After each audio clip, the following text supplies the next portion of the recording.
Dukha. Dukha is a Buddhist principle. It really suggests suffering, angst.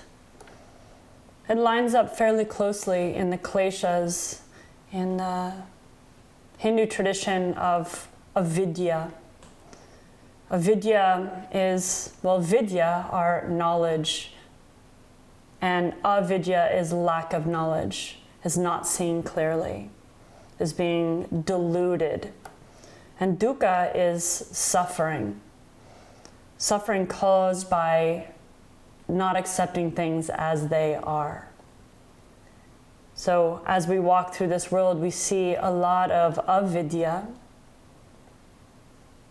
not embracing life as life is, not seeing things as they really are, but instead playing a movie and projecting all of our samskaras, all of our karmic loops upon whatever it is that we're experiencing. That's avidya. Dukkha is similar in that it is the suffering because we don't want to experience things as they are. We resist reality. Right now, maybe in your life, you're experiencing something you don't want to have happen.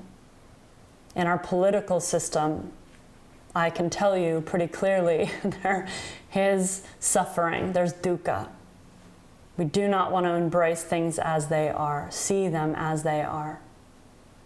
This really comes down to the basis of our own impermanence.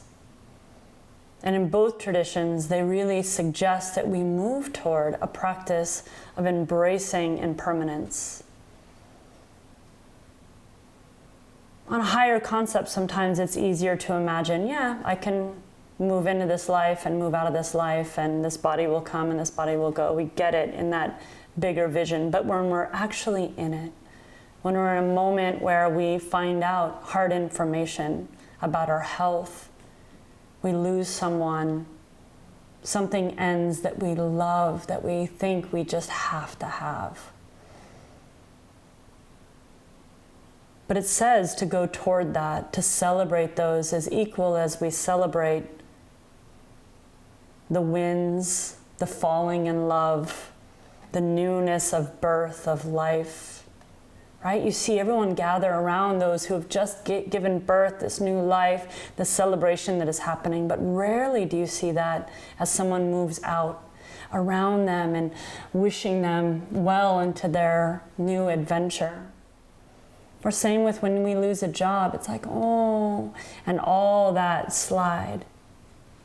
But if we can take a moment and really go in toward the places of impermanence, look at things as they are, bring more vidya, more wisdom of clear seeing into our life.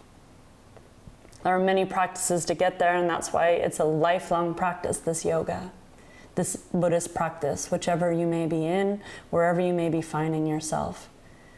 Whatever you can use, whatever tools you can find to create less suffering for yourself. And the moment you create less suffering for yourself, you are utterly willing to create less suffering for others.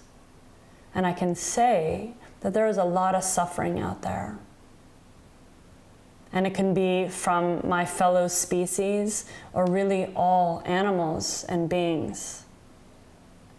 Animals now frequently suffering at the hands of humans, of greed, because of avidya, because of this willingness not to be simple and still, not to keep consuming and getting more and more and more.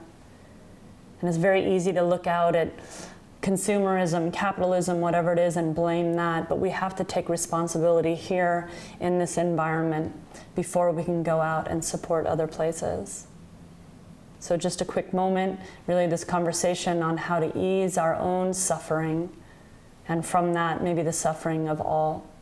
How to move toward our own deepest wisdom and knowledge. It's not in any books. Or maybe it's in books that helps you get to that place that's actually right there within you. Thank you for joining me.